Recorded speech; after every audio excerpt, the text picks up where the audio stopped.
हरि ओम आनन्दमानन्दकरं प्रसन्नं ज्ञानस्वरूपं निजबोधरूपं योगीन्द्रमीड्यां भवरोगवैद्यं श्रीमद्गुरुं नित्यमहं नमामि। यस्यांके च विभाति बोधरसुता देवापगामस्तके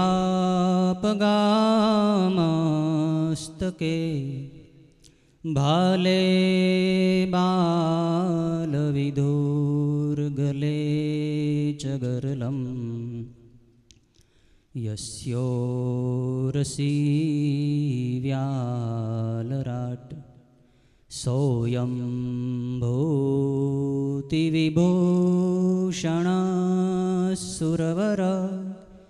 सर्वाधिप सर्वदा सर्वगत शिवः शशिनिभः श्रीशंकर पातु माम्। ॐ शान्तिः शान्तिः शांति।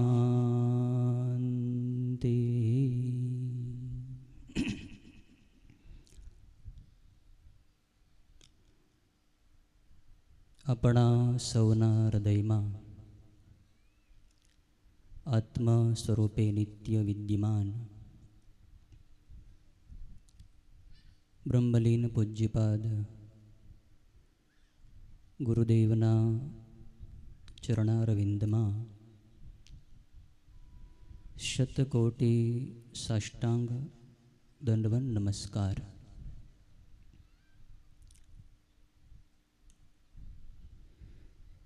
सद्गुरु एक एवं तत्व है कि जे तत्व परमात्मा साथे अभिन्न होय छे। गुरु तत्व अने शिव तत्व में लगारे भिन्नता नहीं, बन्ने एक रूप है। गुरु तत्व सर्वत्र चराचर जगत में व्यापक होय छे, जेम शिव तत्व सर्वत्र व्यापक है। ए व्यापक तत्वने घनीभूत करवा माटे हृदयनो भाव ज्यारे उत्कट बने त्यारे सद्गुरुनु चैतन्य मूर्तिमंत थाय छे अने भक्तोने साकार विग्रह रूपे दर्शन पण आपे छे। सद्गुरुदेवनु साकार विग्रह कदाच भले आपणे दृष्टिगोचर न करी शकीए, पण खरेखर तो गुरु तत्व ए अनुभूति करवानुं तत्व छे। गुरु तत्वनी अनुभूति करवानी होय छे। अनुभूति करवानुं ज एक माध्यम एटले मंदिर। बाह्य जगतना सौंदर्य उपर जेनी दृष्टि अटकेली होय एवा जीवोने अंतरदृष्टि कराववा माटे आपणा ऋषिओ मुनिओए मंदिरोनी अने मूर्तिओनी रचना करी छे। एक माध्यम कि जे माध्यम थी आपणे अंतर्मुख थईए, जे माध्यम थी अपनी अंदरनी यात्रा चालू थाय। अने गुरु તત્વ એક એવું તત્વ છે કે જેની કૃપાથી જીવ અંદરની યાત્રાએ જતો રહે છે. અંદરનું જગત બહુ મોટું છે, બહારનું જગત તો બહુ નાનું છે, અપેક્ષાકૃત નાનું છે. બંનેની સરખામણી કરવામાં આવે તો અંદરના જગતની સીમા જ નથી. બહારના જગતનો તો ક્યાંક છેડો હશે, પણ અંતર જગત એટલું વિશાળ છે કે જ્યારે અંતર્મુખ આપણે થઈએ, આત્માની ગહનતા, આત્માનો આનંદ, આત્માની શાંતિનો અનુભવ થતો હોય ત્યારે કેટલો સમય પસાર થઈ ગયો, કયું સ્થાન છે, પોતે કોણ છે પણ ભૂલાય છે. આપણા ગુરુદેવ આ કક્ષાએ પહોંચેલા હતા. સ્વયં દેહથી, દેહભાવથી રહિત હતા, દેહી છતાં વિદેહી હતા. એવા ભગવન્નિષ્ઠ મહાપુરુષોનું સાનિધ્ય આપણને મળ્યું અને એમની કૃપાથી આપણા હૃદયમાં ભગવાન શિવની ભક્તિની પ્રતિષ્ઠા થઈ. પ્રતિષ્ઠાનો અર્થ પણ શાસ્ત્રમાં બહુ સરસ બતાવ્યો છે. સ્વાંતસ્થ ચિત્કલાંશસ્ય પુરોબિંબે નિવેશનમ શાસ્ત્ર નિર્દિષ્ટ વિધિના પ્રતિષ્ઠા કીર્તિતા બુધૈ. અર્થાત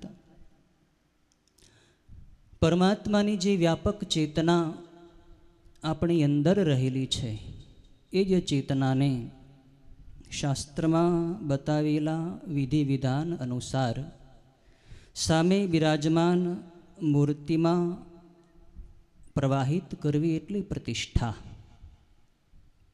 આપણી અંદર ચેતના છે જ, પણ એ ચેતના સૂતેલી છે. સૂતેલી ચેતનાને જગાડવાનું કામ સંતો મહાપુરુષો કરે છે. સંતો મહાપુરુષો જીવનમાં ભક્તિની પ્રતિષ્ઠા કરે છે. આપણા ગુરુદેવ પણ આવા જ વિરલ સંત મહાપુરુષ હતા. સાવરકુંડલા આશ્રમમાં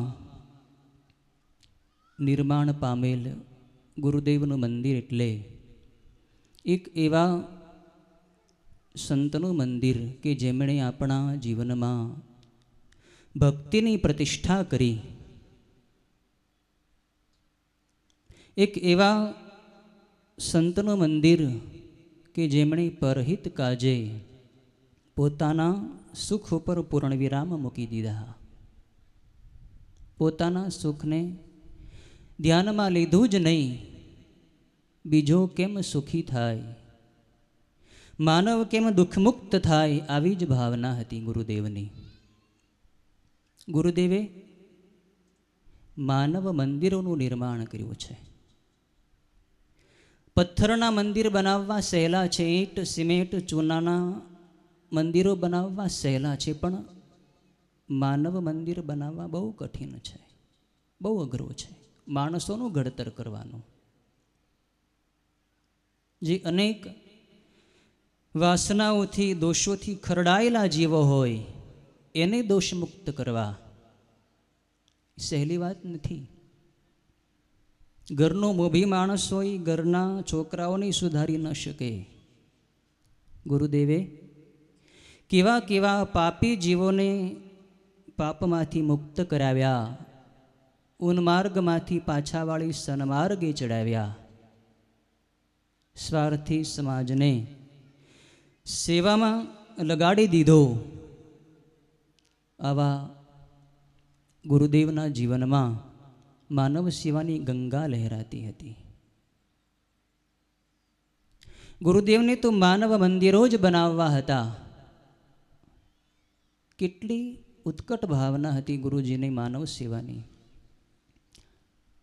એકવાર મેં ગુરુજીને વાત કરેલી. આપણા ગુરુજીના લિખિત અને કથિત સાહિત્યનું જેમાં સંપાદન થાય છે, જે ટ્રસ્ટ સ્વામી શ્રી નિર્દોષાનંદ જનજાગૃતિ ટ્રસ્ટ, એ ટ્રસ્ટનું પ્રતીક બનાવવાનું હતું. એટલે જેને તમે લોગો કહો છો, પ્રતીક, કે જે પ્રતીક જોઈને આખી સંસ્થાનું, આખા ટ્રસ્ટનું આપણને હાર્દ સમજાઈ જાય, હેતુ સમજાઈ જાય, એ બનાવવાનો હતો. એટલે મેં ગુરુજીની પ્રાર્થના કરી, ગુરુજી આવો એક લોગો બનાવવાનો છે, આપ એ લોગામાં જે મંત્ર લખવો હોય, કોઈ સુવાક્ય લખવો હોય તો બતાવો, એમાં શું લખી શકાય. ગુરુજીને મેં પ્રાર્થના કરી. એટલે મને તો એમ કે ગુરુજી કંઈક વેદાંતનું તત્વમસી કે અહમ બ્રહ્માસ્મિ કે પ્રજ્ઞાનમ બ્રહ્મ અયમાત્મા બ્રહ્મ, આવું કંઈક જ્ઞાન સૂચક વાક્ય ગુરુજી કહેશે. પણ ગુરુજી એમાંથી કાંઈ ન કીધું. ગુરુજી પાઠ ઉપર આંખો બંધ કરીને બેસી ગયા. મને કે લખી લે, કામયે દુઃખ તપ્તાનામ પ્રાણીના મારતિનાશનમ, લખી લે. અને એ વાક્ય જ્યારે મેં સાંભળ્યું ત્યારે મારા તો રૂંવાડા ઊભા થઈ ગયા. ઓહો, આ ગુરુદેવના જીવનમાં માનવોના દુઃખને દૂર કરવાની કેટલી પ્રબળ ભાવના છે. વાક્યનો ભાવાર્થ એ છે, કામયે દુઃખ તપ્તાનામ પ્રાણીના મારતી નાશનમ. હું એ જ માગું છું હે પ્રભુ આપની પાસે, કે દુઃખથી દુઃખી થયેલા માનવોના દુઃખોનો નાશ થાય. ભાગવતનું વાક્ય છે, આખું શ્લોક એ પ્રમાણે છે કે ન કામયે ત્વહમ રાજ્યમ ન સ્વર્ગમ ના પુનર્ભવમ કામયે દુઃખ તપ્તાનામ પ્રાણીનામ આરતી નાશનમ. રંતિદેવ રાજા ભગવાનને પ્રાર્થના કરે છે, હે પ્રભુ, હું મારું રાજ્ય પાછું માગતો નથી, ન તો સ્વર્ગ માગું છું, ન તો મોક્ષ માગું છું. હું તો પ્રભુ આપની પાસે એ જ માગું છું કે દુઃખી જીવોના દુઃખોનો નાશ થાય, બધા દુઃખ મુક્ત થાય.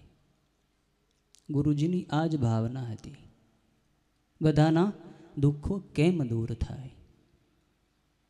અને દુઃખ મુક્ત કરવા માટે જ ગુરુજીએ આશ્રમોના નિર્માણ કરાવ્યા, મંદિરોના નિર્માણ કરાવ્યા, અને સૌથી મોટું માનવ મંદિર ટીંબી મુકામે હોસ્પિટલ રૂપે નિર્માણ કરાવ્યું. માનવ મંદિર કે જ્યાં દર્દીને ભગવાન માનીને ડૉક્ટરો પૂજારી બનીને એની સારવાર કરે છે, સેવા કરે છે, પૂજા કરે છે. ગુરુદેવને માત્ર પથ્થરોના મંદિરો નહોતા બનાવવા, માનવના મંદિરો જ બનાવવા હતા. મંદિરનું એક માધ્યમ હતું કે મંદિરમાં જીવ આવે તો એક સ્થાને એનું મન કેન્દ્રિત થાય. મૂર્તિ એક એવું માધ્યમ છે જેમાં આપણું મન સ્થિર થાય, કેન્દ્રિત થાય. મૂર્તિમાં પરમાત્મા બિરાજમાન છે જ એવો ભાવ થાય તો આપણું મન સૂક્ષ્મ બને. મન સૂક્ષ્મ બને તો ધીરે ધીરે દેહભાવ છૂટે અને આત્મભાવ થાય, પછી સર્વત્ર ભગવત દર્શન થાય. આવો જ હેતુ ગુરુદેવનો હતો. ગુરુદેવને પોતાને માટે કોઈ મંદિરની જરૂર નહોતી, પોતે અંતર્મુખ જ હતા. પોતાને કોઈ મંત્રની જરૂર નહોતી, કોઈ મૂર્તિની જરૂર નહોતી, કોઈ માધ્યમની જરૂર નહોતી. કોના માટે કરાવ્યું? આપણા માટે. અને દરેક માનવો માટે મંદિરો ખુલ્લા મુકાવ્યા. શરૂઆતના પ્રારંભ કાળમાં તો નાનકડા ઓટલા ઉપર લિંગને ગુરુદેવ પ્રસ્થાપિત કરી દેતા. કોઈ મૂર્તિ પણ નહોતી ત્યારે, નહીં પાર્વતી માની મૂર્તિ, નહીં નંદી, કુર્મની, ગણપતિ, હનુમાનજી, કોઈ મૂર્તિ નહીં, એકમાત્ર લિંગ. અને ગુરુજી પોતે એની પૂજા કરતા અને બાળકોને સાથે બેસાડીને પૂજા કરાવતા. એ સમયનો જે લાહવો હતો એ તો જેણે માણ્યો હોય એને ખબર પડે કે એ કેટલો અલૌકિક સમય હતો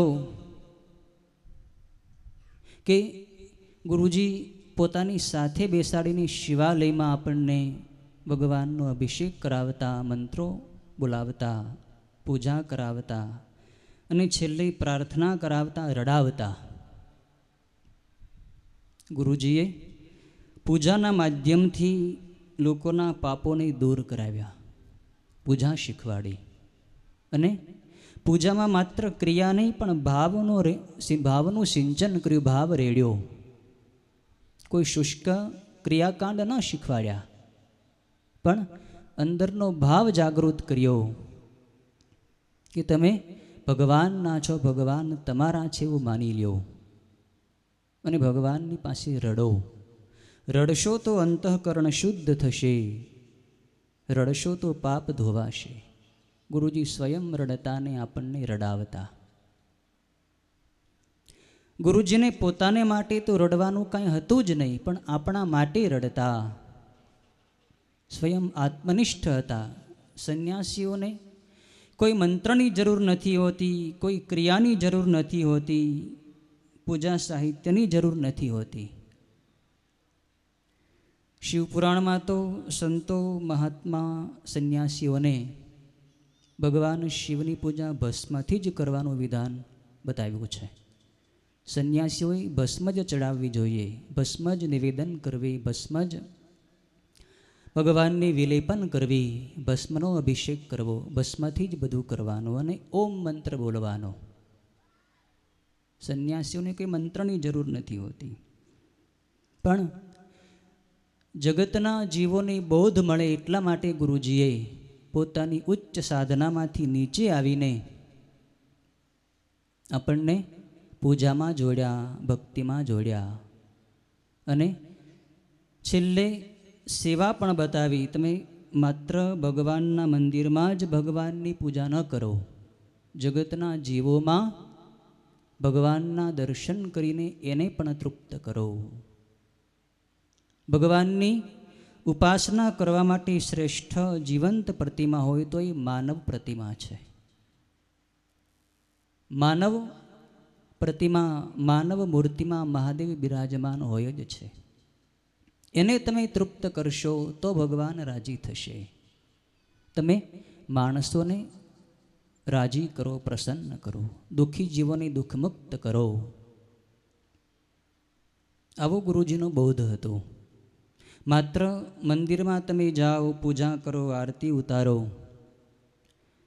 અને ભગવાનને પરિક્રમા કરો, બધી વિધિસર ક્રિયા કરો, પણ તમારા ઘરમાં સંપ ન હોય, તમારા સ્વભાવમાં જે દોષ હોય, વાણીમાં કટુતા હોય, વ્યવહારમાં તમે ગડબડ કરતા હો, વ્યવહાર શુદ્ધ ન હોય, તો તમારો પરમાર્થ શુદ્ધ ક્યાંથી થશે?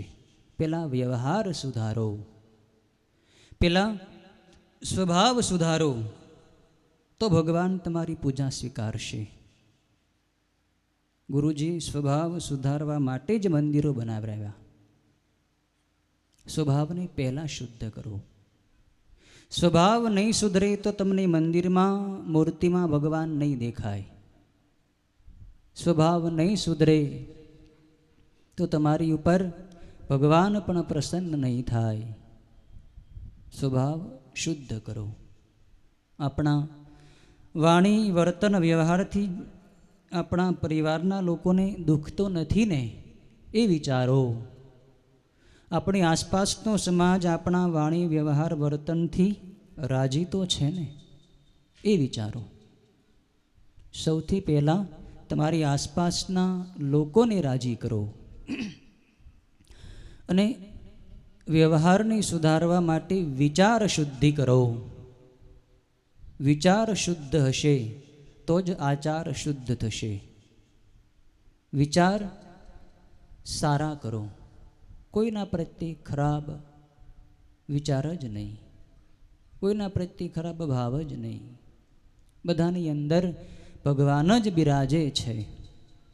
આવો જ ભાવ જો થઈ જાય તો આચરણ આપણું શુદ્ધ જ થાય. આપણા વાણી વ્યવહાર વર્તનથી કોઈને દુઃખ થાય જ નહીં.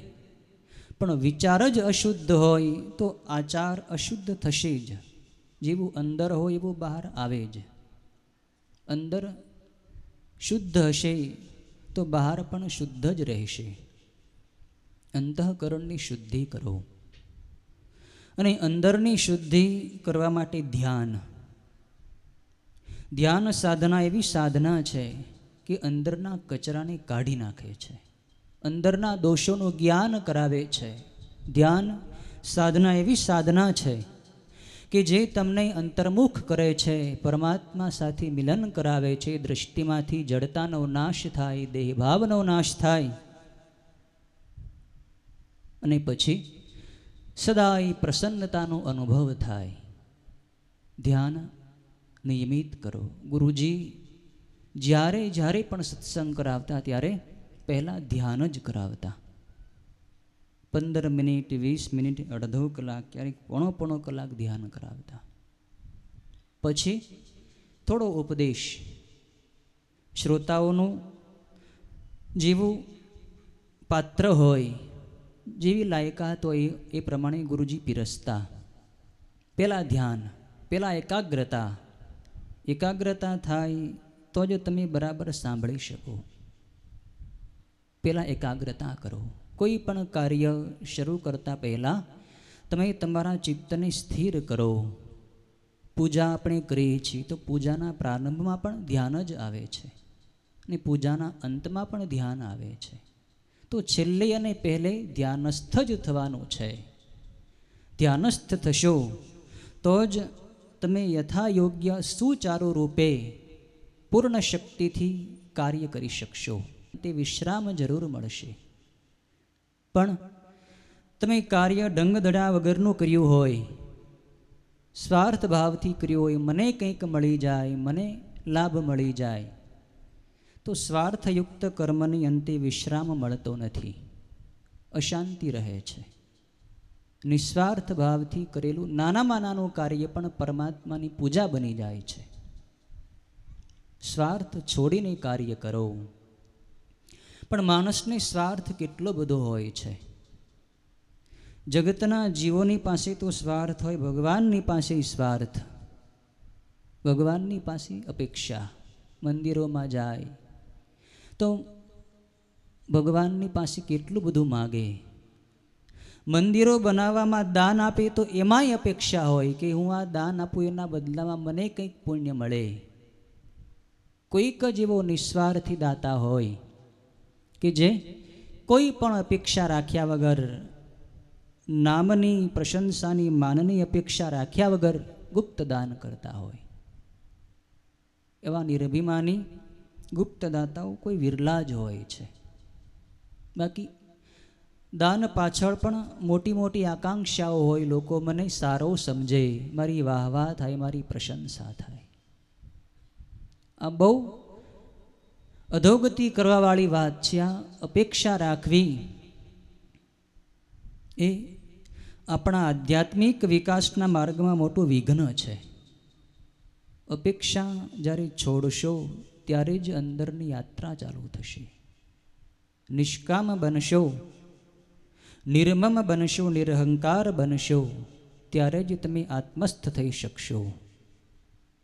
જગતમાં મારું કાંઈ નથી, મારે કાંઈ જોતું નથી અને હું કાંઈ નથી, પોતાનું અસ્તિત્વ શૂન્ય બનાવી દો, ઝીરો બનાવી દો, તો તમે શૂન્યમાં ભળી શકશો, સૂક્ષ્મ તત્વમાં ભળી શકશો. સૂક્ષ્મ બનવા માટે મંદિર છે. મંદિરમાં આપણે જઈએ તો ગર્ભગૃહની અંદર ઘુમ્મટ હોય. એ ગર્ભગૃહમાં તમે બેસીને ઓમકારની ધ્વનિ કરો તો ધ્વનિમાંથી પ્રતિધ્વનિ ઉત્પન્ન થાય. એમાંથી બીજો પ્રતિધ્વનિ, એમ કરતાં કરતાં ધ્વનિ સૂક્ષ્મ થઈ જાય, વ્યાપક થઈ જાય, મન એકાગ્ર થઈ જાય. એકાગ્રતા માટે મંદિર છે. અંદરની શુદ્ધિ માટે મંદિર છે. અને ગુરુ મંદિર, એમાં પણ સાવરકુંડલાનું ગુરુ મંદિર એ તો આપણા ગુરુજીના તમામ સત્સંગી જનોનું એક આસ્થાનું કેન્દ્ર છે. આ સ્થાન, આ ગુરુ મંદિર એક એવું મંદિર છે કે જે બનાવવાની પ્રેરણા સ્વયં ગુરુજીએ જ કરી હતી. સાવરકુંડલા આશ્રમના સત્સંગીઓ ગુરુજીની પ્રત્યે અનન્ય ભાવ ધરાવે અને ગુરુજી જે બોલ આપે એને તરત ઉપાડી લે, આવી એમની ભાવના. અને એટલે જ ગુરુજીને અહીં સાવરકુંડલા મુકામે વધુ રહેવાની ભાવના હતી. ક્યારેક ઉત્સવ હોય તો આશ્રમોમાં જઈ આવે. છેલ્લી ઉંમરમાં મોટા ગુરુજીએ સાવરકુંડલા આશ્રમને વધુમાં વધુ સાનિધ્ય આપ્યું.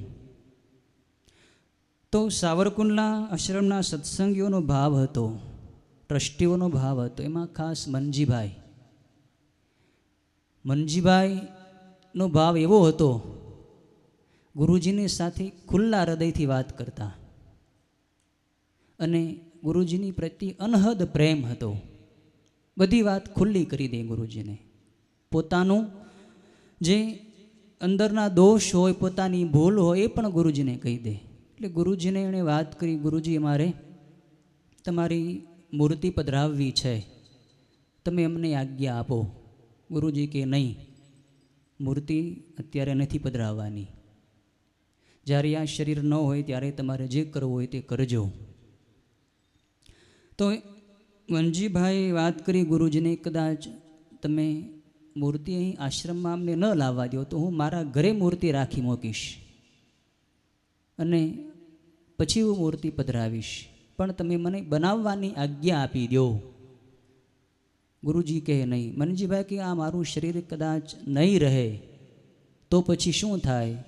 ગુરુજીએ કહ્યું કે નહીં, તમારું શરીર રહેવાનું છે અને આ શરીર પહેલાં જવાનું છે. એ જ પ્રમાણે થયું. પણ સત્સંગીઓ ભક્તોનો, ટ્રસ્ટીઓનો ભાવ હતો કે ગુરુજી આપ જ અમને કહો કે અમારે સાવરકુંડના આશ્રમના પ્રાંગણમાં, પટાંગણમાં મંદિર ક્યાં બનાવવું અને મૂર્તિ ક્યાં પ્રતિષ્ઠિત કરવી. બધાએ પ્રાર્થના કરી. એટલે ગુરુજી સ્વયં જ્યાં આનંદેશ્વર મહાદેવનું શિવલિંગ અત્યારે બિરાજમાન છે એની જ બાજુમાં, એના જ બાજુના સ્થાનમાં જ્યાં ગંગાધારાનું સ્થાન છે એની બાજુમાં ગુરુજી ઊભા રહી ગયા. ગુરુજીને લોટી આપી તાંબાની, એમાં જળ ભરેલું હતું. ગુરુજીએ સ્વયં ત્યાં જળ પધરાવ્યું અને સત્સંગીઓને પ્રેરણા કરી કે તમારે જ્યારે મંદિર બનાવવું હોય અને મૂર્તિ પધરાવવી હોય ત્યારે આ સ્થાને તમે મૂર્તિ પધરાવજો. સ્થાન પણ ગુરુજીએ નિર્દિષ્ટ કરી દીધું કે નિશ્ચિત થઈ ગયું મંદિર બનવાનું જ છે. પણ ગુરુજીને ખ્યાલ હતો કે મંદિર, મૂર્તિ બનશે ત્યારે આ શરીર નહીં હોય ને આ શરીર હોય ત્યાં સુધી મંદિર બનાવવું પણ નથી. એટલે ગુરુજીના જ આદેશ અને પ્રેરણા અનુસાર આ ગુરુજીનું મંદિર નિર્માણ થયું છે. ઘણા લોકો વાત કરતા હોય કે ગુરુજીએ તો પોતાના ગુરુજીની મૂર્તિ કે મંદિર કંઈ બનાવ્યા નહોતા, આ મંદિર શા માટે બનાવ્યું? હું તમને સ્પષ્ટ કહું છું કે આ સાવરકુંડલાનું મંદિર ગુરુજીની પ્રેરણાથી જ બન્યું છે. ગુરુજીએ સ્વયં જ કહેલું છે. એટલે કોઈએ પણ આ બાબતમાં શંકા રાખવાનું કોઈને સ્થાન જ નથી. ને ગુરુજી આપણા ભગવાન હતા. તમે કલ્પના કરો, તમને ભગવાન પ્રત્યે બહુ પ્રેમ હોય, સારી વાત છે, પણ એ ક્યાંથી ઉદ્ભવ થયો? ગુરુજીની કૃપાથી તમને ભગવાનમાં પ્રેમ થયો, ભગવાન તમને ઓળખાણા. ગુરુજી જ ન હોત તો તમને આટલું બધું જ્ઞાન ક્યાંથી હોત, આટલો ભાવ ક્યાંથી હોત? પ્રથમ સદગુરુ તત્વ છે. ગુરુ તત્વ ન હોય તો શિવ તત્વ સુધી આપણે પહોંચી જ ન શકીએ. અને એવા ગુરુદેવના ઉપકાર આપણે કેમ ચૂકવી શકીએ, કેમ વાળી શકીએ એનો બદલો? આ તો આપણે એક અલ્પ પ્રયત્ન કર્યો છે મંદિર બનાવીને, મૂર્તિ બનાવીને. બાકી તનની ચામડી ઉખાડીને ચાખડી બનાવી ગુરુજીને પહેરાવીએ તો પણ ગુરુજીના ઋણમાંથી આપણે ઉઋણ ન થઈ શકીએ. ગુરુગીતા ત્યાં સુધી કહે છે કે ગુરુજી કૃપા કરીને સાધક શિષ્યને એક અક્ષર પણ ભણાવી દે તો શિષ્ય કદાચ ત્રિલોકની સંપત્તિ, ત્રિલોકનું ઐશ્વર્ય એકઠું કરીને ગુરુજીના ચરણોમાં ગુરુ દક્ષિણા રૂપે અર્પણ કરે, છતાં ગુરુના ઋણમાંથી શિષ્ય ઉઋણ ન થઈ શકે, મુક્ત ન થઈ શકે. એક અક્ષર પણ ગુરુજી ભણાવે તો. ગુરુજી આપણને કેટલા અક્ષરો ભણાવ્યા, વારંવાર ટપારી ટપારીને, દખીને, પ્રેમથી સમજાવીને, સત્સંગ કરાવીને, ઉપદેશ આપીને આપણને સારા માર્ગે ચડાવ્યા, સાચા અર્થમાં માનવ બનાવ્યા. આવા ગુરુદેવના ઋણમાંથી આપણે ક્યારેય મુક્ત ન થઈ શકીએ. આ મંદિર બનાવીને આપણે એક નાનકડો પ્રયત્ન કર્યો છે. અને આ મંદિર, એ મંદિરમાં જે મૂર્તિ બિરાજમાન આપણે કરી છે ને, જેની આપણે પ્રતિષ્ઠા કરવા જઈ રહ્યા છીએ, ચેતન મૂર્તિ છે. જેને ભાવ હશે એને આ મૂર્તિની સમક્ષ અનુભૂતિ ચોક્કસ થશે. તમને જ્યારે પણ તમારા સંસારના દુઃખ હોય, ભૌતિક દુઃખ હોય કે સાધના માર્ગની કોઈ શંકા કુશંકા પ્રશ્ન હોય, ધ્યાનથી સાંભળજો. જે પણ તમને દુઃખ હોય સંસારનું કે અધ્યાત્મ માર્ગનું, ભક્તિ માર્ગનું, તમે દ્રઢ શ્રદ્ધા રાખી અહીં ગુરુ મંદિરમાં ગુરુજીની મૂર્તિ પાસે બેસીને શુદ્ધ ભાવથી શાંતિપૂર્વક પોતાનો પ્રશ્ન, પોતાની શંકા તમે નિવેદિત કરજો. હે ગુરુદેવ, મારા જીવનમાં મને આ પ્રશ્ન છે, મારી આ મુશ્કેલી છે. હે ગુરુદેવ, હું આપની પાસે સરળ ભાવથી પ્રાર્થના કરું છું, આપની કૃપાથી મારા સર્વ વિઘ્નો નષ્ટ થાઓ, મારી તમામ મુશ્કેલીઓ દૂર થાઓ અને આપની ઈચ્છા અનુસાર થાઓ. આટલી પ્રાર્થના તમે કરજો અને જોજો તમે પ્રાર્થના ફળીભૂત ચોક્કસ થશે. ભાવને ગુરુજીની મૂર્તિમાં સ્થિર કરજો. ગુરુજી મારી સમક્ષ પ્રત્યક્ષ બિરાજમાન છે જ. અને કેટલી સુંદર મૂર્તિ છે. મૂર્તિની સામે આપણી દ્રષ્ટિ પડે, આપણને એમ લાગે ગુરુજી હમણાં જ મારી સાથે વાતો કરશે, હમણાં જ બોલશે, હમણાં જ મને ત્રંબકમનો મંત્ર સંભળાવશે, ઓમનો મંત્ર સંભળાવશે. એટલી સુંદર ભવ્ય પ્રતિમા. અને એ ભવ્ય પ્રતિમામાં આપણે ચૈતન્યની દિવ્યતા પ્રતિષ્ઠિત કરવાની છે. આ મૂર્તિ ચેતન મૂર્તિ છે. એ મૂર્તિમાંથી તમને ચૈતન્યની લહેરીઓનો પણ અનુભવ થશે. જો જેટલી તમારી શ્રદ્ધા હશે, જેટલી પાત્રતા હશે, એટલી અનુભૂતિ વધુ થશે, એટલી સારી સારી અનુભૂતિઓ થશે. પણ સદગુરુની પાસે જવું હોય તો અધ્યાત્મ માર્ગમાં પ્રગતિ થાય એવી જ અપેક્ષા સાથે જવું જોઈએ. સદગુરુની કૃપાનું સાચું મૂલ્ય એ છે કે આપણે ગુરુજીના ઉપદેશ અનુસાર આપણું જીવન બનાવીએ, તો જ ગુરુજી પ્રસન્ન થાય. ગુરુજીને પ્રસન્ન કરવા હોય તો ગુરુજીની પાસેથી એટલી જ આપણે અપેક્ષા રખાય કે હે ગુરુદેવ, આપના ઉપદેશ અનુસાર, આપના સિદ્ધાંત અનુસાર અમારું જીવન સનાતન ધર્મના સત્ય માર્ગ ઉપર લાગેલું રહે અને આપની જ કૃપાથી અમે પરમ તત્વ પરમાત્મા સદાશિવના પરમધામમાં પ્રવેશ કરી શકીએ, એટલે અમારી ઉપર કૃપા કરજો. ગુરુજીની પાસે આવું તમે માગજો. ભલે સંસારની વિટંબણા હશે અને તમે ગુરુજીની પાસે રજૂ કરશો એ પણ દૂર થશે. પણ ગુરુજીની પાસે તો ભક્તિ માગવાની છે, ગુરુજીની પાસે મુક્તિ માગવાની છે. માનવ જન્મને સફળ કેમ બનાવવો એ જ ગુરુજીની પાસે માગવાનું છે. ગુરુજીની પાસે તમે આ જ માગજો. ગુરુજી મૂર્તિમાં બિરાજમાન રહેશે જ અને કાયમ માટે રહેશે. જ્યારે તમે ભાવ કરશો ત્યારે પ્રત્યક્ષ પણ પ્રગટ થશે. આવો ભાવ કરવા માટે મંદિરનું માધ્યમ છે, મૂર્તિનું માધ્યમ છે.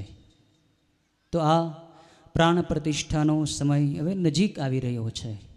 બધાએ મનને શુદ્ધ કરી, પવિત્ર કરી અને મૂર્તિમાં કેવી રીતે ચૈતન્યની પ્રતિષ્ઠા થાય છે એનો અનુભવ કરવાનો છે. આ અનુભવનો ઉત્સવ છે. બહારના દેખાવ ઉપર ધ્યાન રાખવાનો ઉત્સવ નથી. કેવું મંદિર છે, કેવો શણગાર કર્યો છે, કેવી લાદી લગાડી છે, કેવા મંત્રો બોલાય છે, કાંઈ નહીં. તમે તમારા ચિત્તને અંતર્મુખ કરીને ઊભા રહેજો કે તમને અંદર શું અનુભૂતિ થાય છે. ભગવાન સદાશિવ શિવ મૂર્તિમાં, માતાજીની મૂર્તિમાં ગણપતિ, હનુમાનજી, કાલભૈરવજી, નંદી, કુર્મ, ગંગાજી, આ બધી મૂર્તિમાં ભગવાન ચૈતન્ય રૂપે પ્રતિષ્ઠિત થશે. ગુરુજી ગુરુમૂર્તિમાં બિરાજશે, ચૈતન્ય સ્વરૂપે બિરાજશે. તો એનો અનુભવ કરો કે આપણી અંદર કેટલી શાંતિનો અનુભવ થાય. કદાચ આપણી લાયકાત ન હોય, કદાચ કોઈની અનુભૂતિ ન થાય તો નિરાશ નહીં થવાનું. પણ આપણી અંદર સદ્ભાવની સ્થાપના જરૂર થશે. આપણા અંદર જેટલો ભાવ દ્રઢ હશે એટલી અનુભૂતિ દ્રઢ થશે. કદાચ આપણી લાયકાત ન હોય, આપણું અંતઃકરણ અશુદ્ધ હોય તો અનુભૂતિ ન પણ થાય, પણ અંદર શુદ્ધિ જરૂર થાય છે. ગુરુજીના આશ્રમમાં તમે આવો, ગુરુજીના મંદિરમાં આવો અને ગુરુજીની મૂર્તિની પ્રતિષ્ઠામાં તમે ઉપસ્થિત હો અને તમને કાંઈ લાભ ન થાય એવું બને જ નહીં. ચોક્કસ લાભ થવાનો છે. અંતઃકરણની શુદ્ધિ થશે, અંતઃકરણ નિર્મળ થશે અને ભગવાનમાં પ્રેમ થશે. તો આવા ચૈતન્ય ગુરુ મંદિર, શિવ મંદિરમાં આપણે ગુરુજીને, મહાદેવને પ્રતિષ્ઠિત કરીએ અને પ્રાર્થના કરીએ કે હે ગુરુદેવ, હે મહાદેવ, આપ મૂર્તિમાં તો બિરાજમાન થયા છો, પણ મારા હૃદય કમળમાં આપ નિત્ય બિરાજમાન રહેજો. મારા જીવનમાં જે કાંઈ દોષ હોય, જે દુર્બળતા હોય, જે અજ્ઞાન હોય એ આપની જ કૃપાથી નષ્ટ થાવ, દૂર થાવ અને મારું જીવન જ્ઞાનના પ્રકાશથી પ્રકાશિત થાવ, ભક્તિના રસથી તરબોળ થાવ. અને હે ગુરુદેવ, આપ જે શિવ તત્વમાં વિલીન થયા એ જ શિવ તત્વમાં અમને પણ વિલીન કરજો. એટલી જ આ બાળકની આપના ચરણોમાં નમ્ર ભાવે, પ્રેમ ભાવે પ્રાર્થના છે. ઓમ પૂર્ણમદઃ પૂર્ણમિદં પૂર્ણાત પૂર્ણમુદચ્યતે પૂર્ણસ્ય પૂર્ણમાદાય પૂર્ણમેવાવશિષ્યતે. ઓમ શાંતિ શાંતિ શાંતિ.